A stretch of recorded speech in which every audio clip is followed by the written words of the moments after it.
Hello everyone, this is Chris Morris, and we're going to be continuing on here with our advanced training series. This is lesson 8. We're going to be using actions or creating actions that will turn on lights that are either attached to the module or a wireless light stack. We'll go over what the purpose of an action is. We'll go through how you set up the outputs for those attached lights, and then we'll go over how to set up those outputs for like wireless light stack, and then we'll talk about the actions needed to turn on attached lights and the actions needed to turn on wireless lights. Purpose of action is to allow a module to activate lights that are either attached or lights that are attached to another device or even possibly a wireless light stack.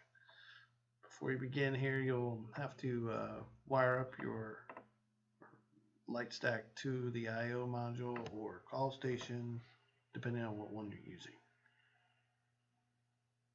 Go ahead here and get into it. Go ahead and log into VT3000. Once you're on that home page, going to select configuration, going to select devices. Basically, any module can have lights attached to it, so whichever one it is that you're using, you can select that here. I'm going to go ahead and use my, I have a PSM here, so I'm going to use this machine 1, this PSM. First thing we have to do is go to discrete outputs. And basically, the light stack, if they came from VersaCall, the way they're wired in is red, yellow, blue, white, green. So just output number 1 has got the red, output number 2 has the yellow, output number 3 has the blue, output number 4 has the white, and output 5 has the green light. So basically we'll just select the first one here, which is output 1. I always like to just name it the color of the light, which is red. Normal, because we just want it to be a normal light. It's not inverted. Its default state when it's nothing going on, it's on the in the off position. And then I say the off delays and on delays not needed here. This is just it's blinking every 5 milliseconds. So if you can lower that to make it faster, or high put a 10 and make it go slower for the blink. We'll set up the red. Click on the next one. Yellow, same settings. Blue. Oops. Same settings there. And white. Same settings on that one. And then the last one is for the green. If you're using green to be turned on and off by an alarm, you can set it up just like the red, yellow, blue, or white. The other way you can do is that the green light is on unless one of the other lights is on, then the green is off. So green signifies that everything's good, there's no calls. In order to set it up that way, go ahead and name it. And then it's a related. So basically what we're saying is this input is related to what these 4 are doing. And we're going to say it's an inverse relationship. So if red's on, green's off. If red's off, green's on. And basically we just check mark the ones that we wanted to be in inverse to, which is output 1, output 2, output 3, and output 4. Click on this, so you can see it has a little bit different symbol here, but that's essentially it. So go ahead and hit save and exit. So the process that I used on that is exactly the same for wireless lights.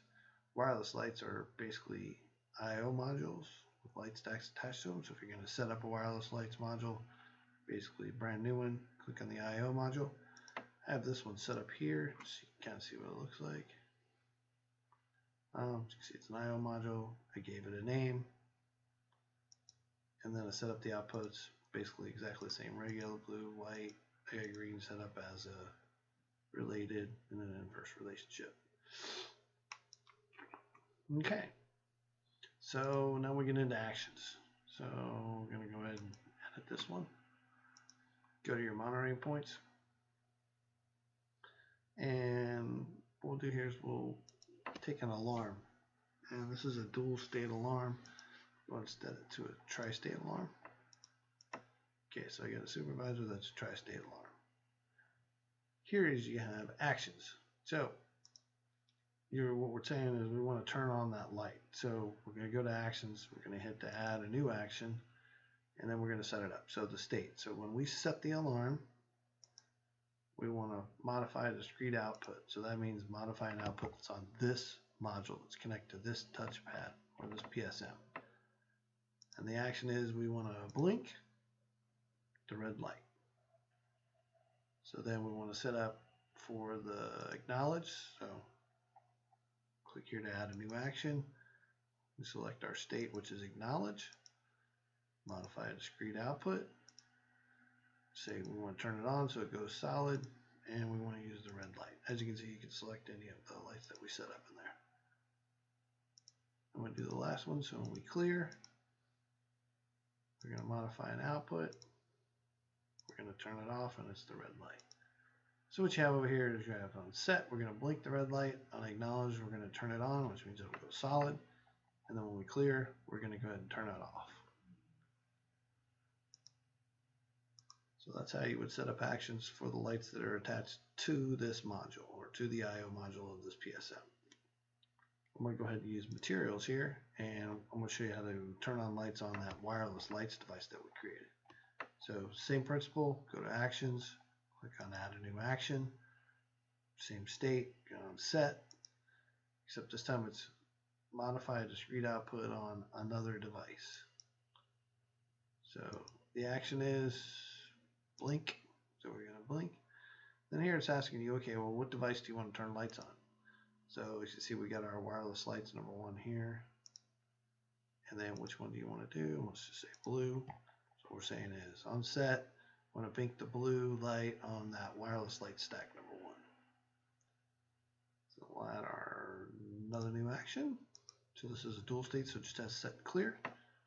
So on clear, modify discrete output on another device, turn it off, wireless lights number 2, and blue. So if we click over here, we can see them both lined up. On set, we're going to blink the blue on wireless light 1. On clear, we're going to turn off the blue on wireless lights 1. And that is basically all there is to setting up using actions to turn on lights for attached light stacks and for a wireless light stack. Basically get those actions set up, save and exit. That'll conclude that lesson. We'll go back over here to our PowerPoint and do our summary. And so purpose of an action. So we can, we have multiple options that we get available when we do actions.